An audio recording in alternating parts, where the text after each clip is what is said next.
another exciting episode of Unzip, Reboot, and Leave URL podcast. Today we have Carmen Williams. She is co founder and director of Global Teams, and they help businesses with virtual assistants. She is author of Grow Your Business, Have a Life, and there is a nice story behind why she does all these things. We will get to know in the conversation. How are you, Carmen? I'm fantastic. Thanks for having me on. Thank you for your time. Okay, so first question.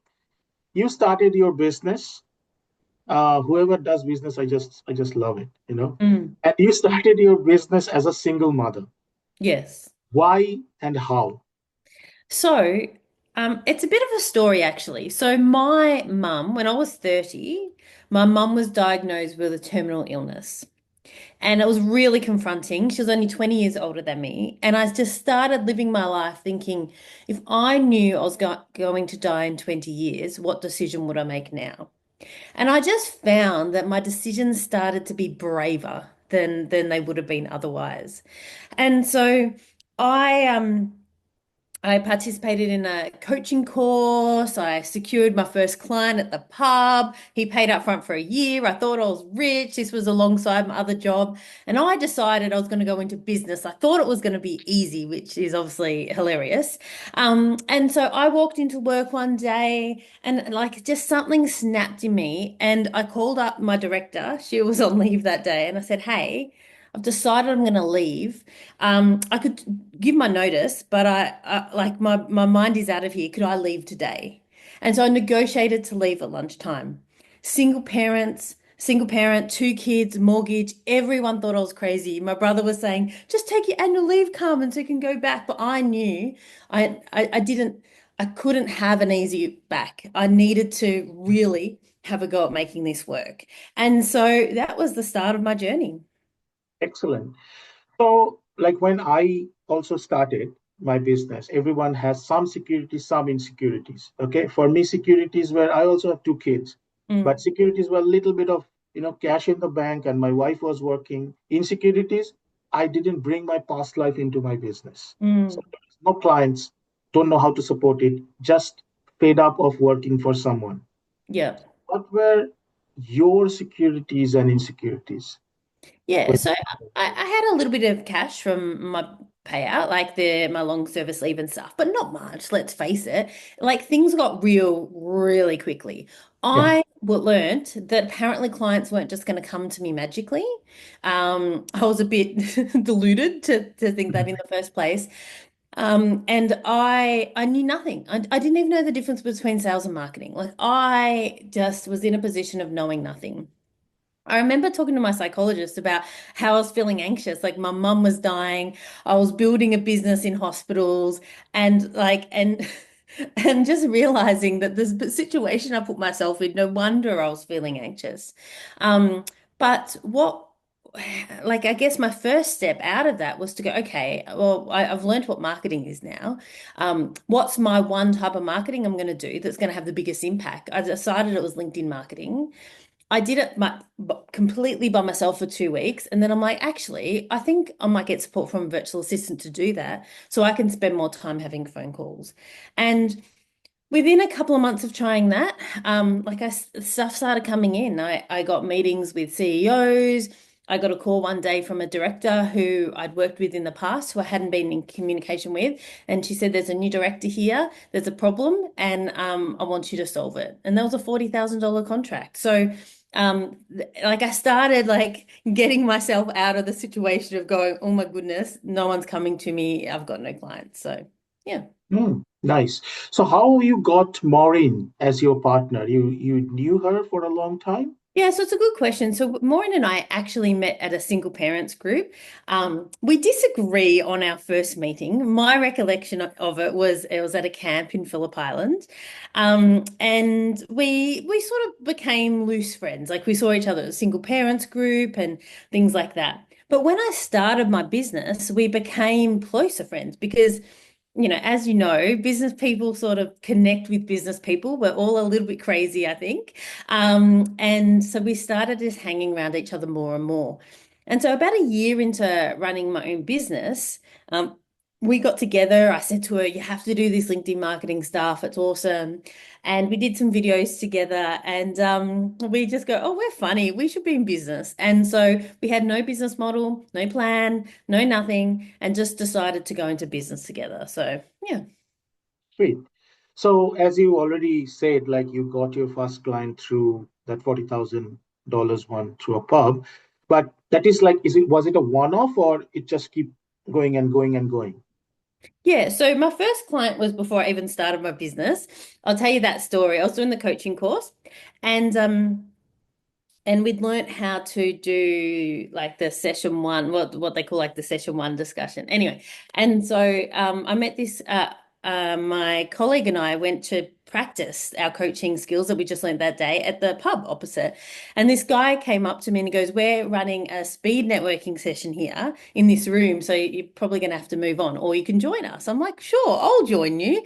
And so then I just joined this speed networking. I made up a business name. It was crazy. And then I met someone who over time actually became my first client, my first coaching client. So from there, like I did some coaching, one-on-one coaching, which I found really interesting. But I also did consulting in the healthcare space, which was the space that I'd come from my job. So a bit of everything at the start. Hmm. Nice. When I was going through it and a little bit of I knew because you served a couple of my Mm. friends' company, you Mm. are a female heavy organization Yep. and you are also serving it feels like mostly female led organization. Was it a conscious effort or it just happened and you don't bother about it, or if it will organically grow to the other side of the spectrum, it will grow? How you Yeah. take it? You want to know a secret? Most of our clients are men. Is it? Yeah, most of our clients are men. And like women are fantastic. But one thing I really appreciate about men generally, and I'm generalizing genders, but anyway, is that you know where you stand. If they're pissed off, they tell you, and then you've got an opportunity to fix it.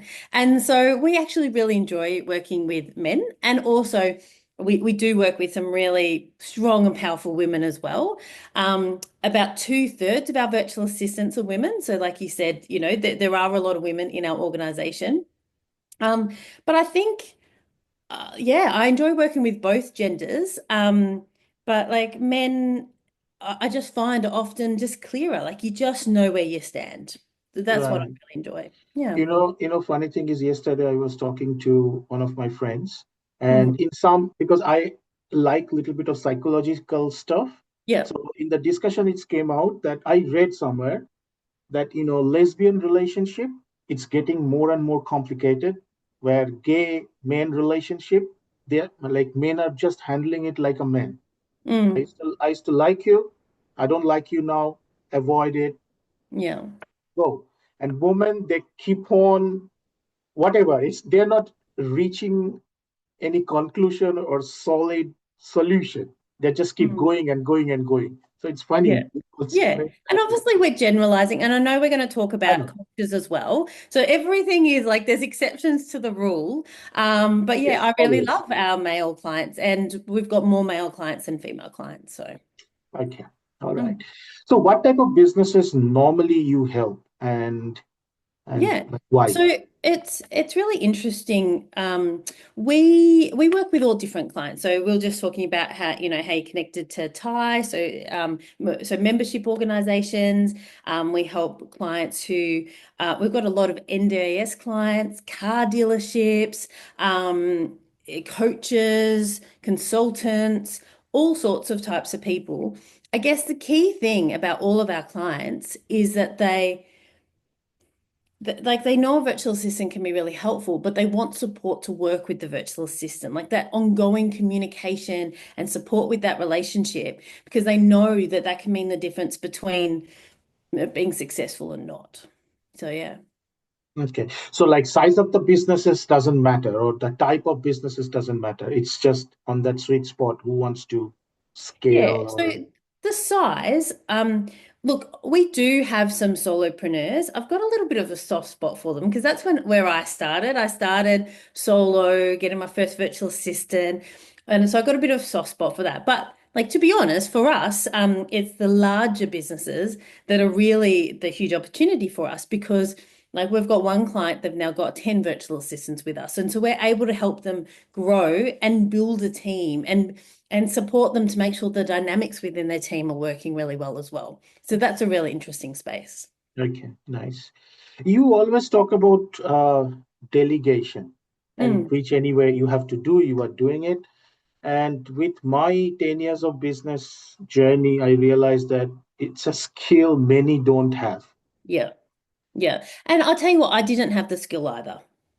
I um I think a lot of people, I wasn't born with any social skills. Any social skills you see me having now is I've learnt them. I've watched the world, I've worked out my formulas, like I've worked it out.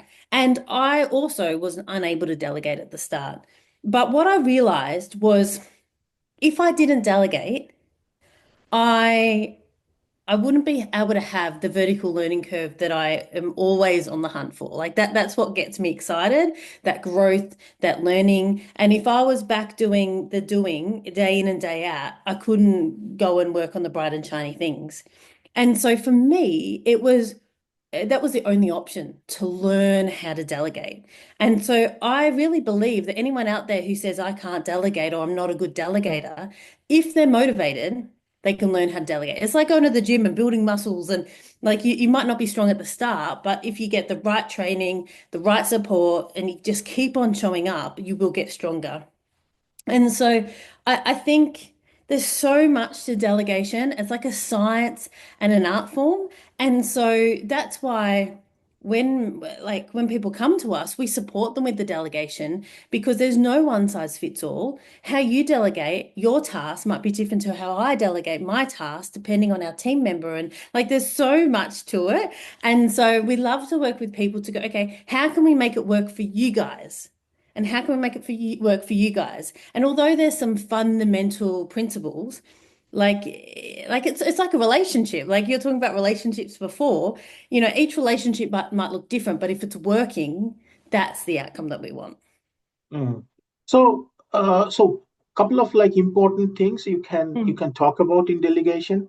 Can you talk about a Yeah. couple of So important I things? think with delegation, one of the main mistakes people make is they delegate what I think is too big a problem. So for example, sometimes people will say, I want a virtual assistant to get me leads. All right, cool. Well, if you can find someone to get me leads, I want them too. But what the business owner needs to do is to go, okay, well, in my business, how would I get leads? Who would I contact? What platforms? What would I say? What's the get like create a whole strategy and a game plan, and then you can get someone to do the doing. So when I first got someone to help me with LinkedIn marketing, I didn't say to her, get me leads. I said to her, these are the people that I want to connect with in these organizations, and I want you to send them this message. So there's that distinction. So like I gave her smaller like chunks to fix, whereas I overlooked the whole thing.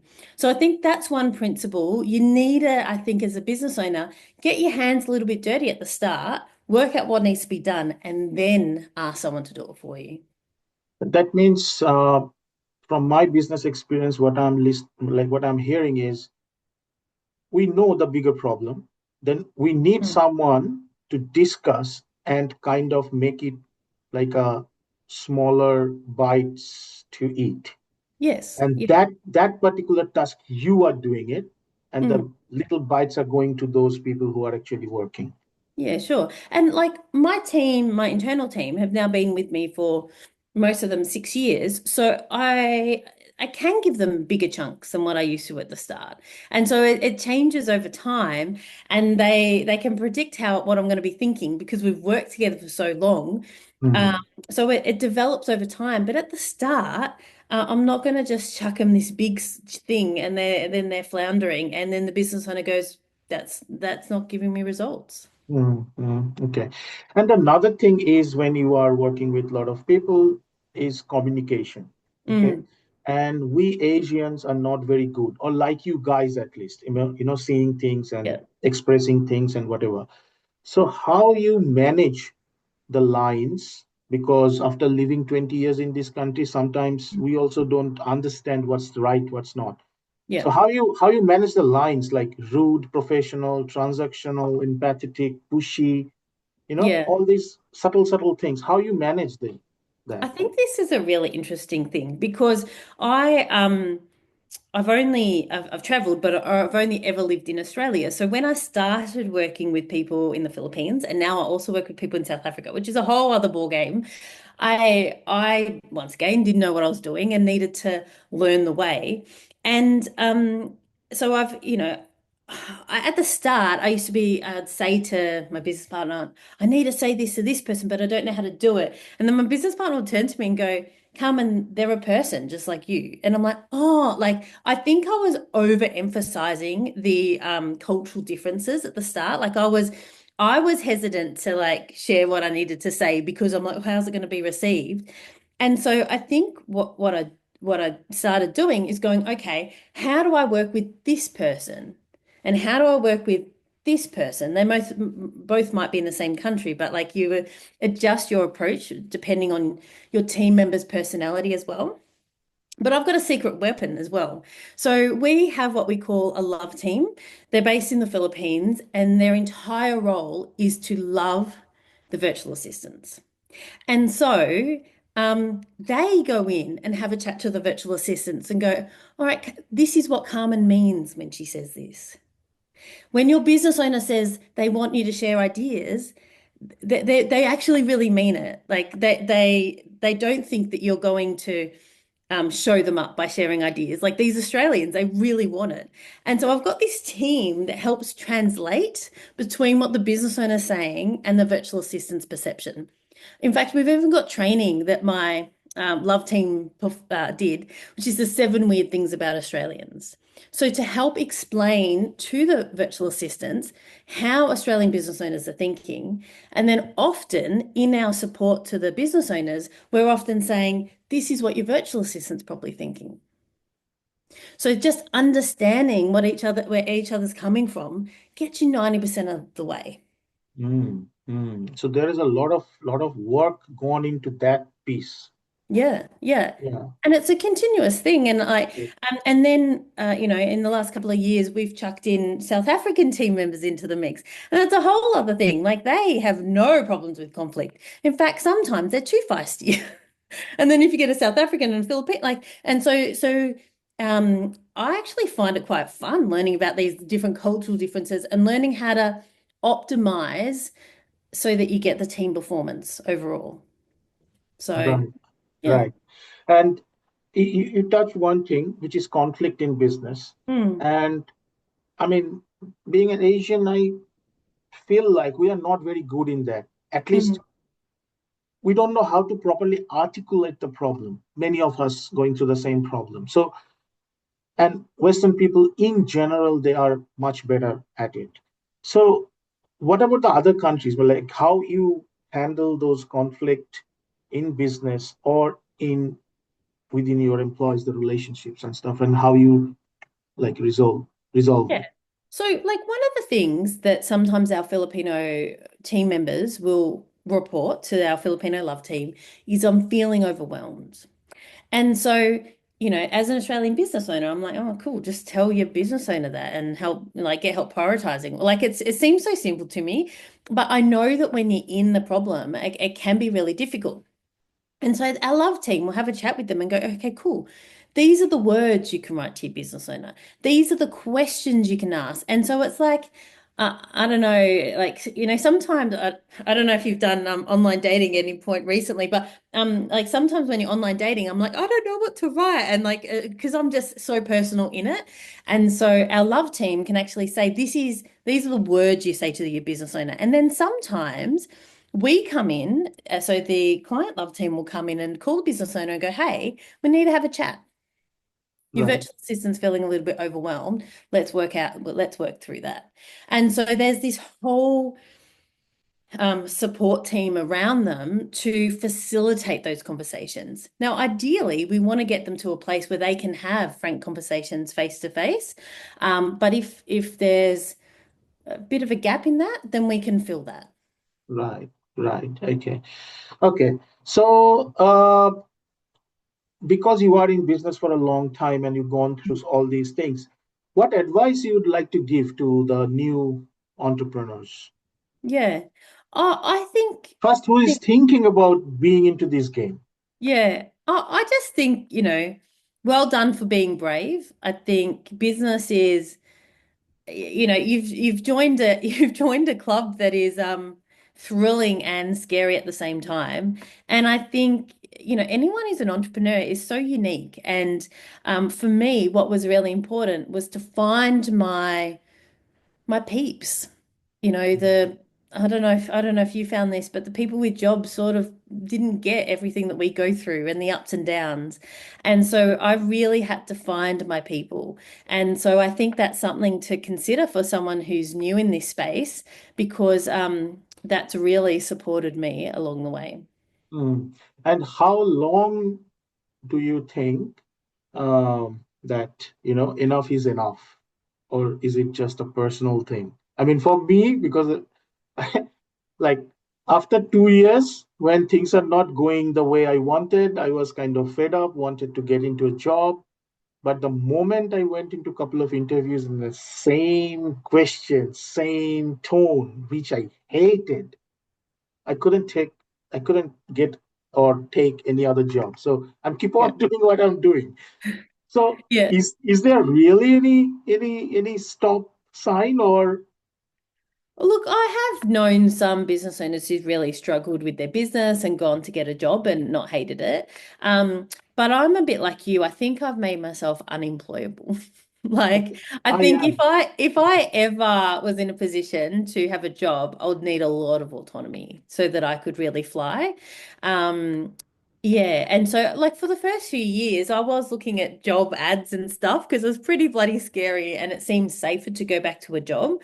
But one thing I realized is after I quit my job and started a business, some of my ex-colleagues started losing their jobs, and I'm like, You've lost 100% of your income because you've lost your job.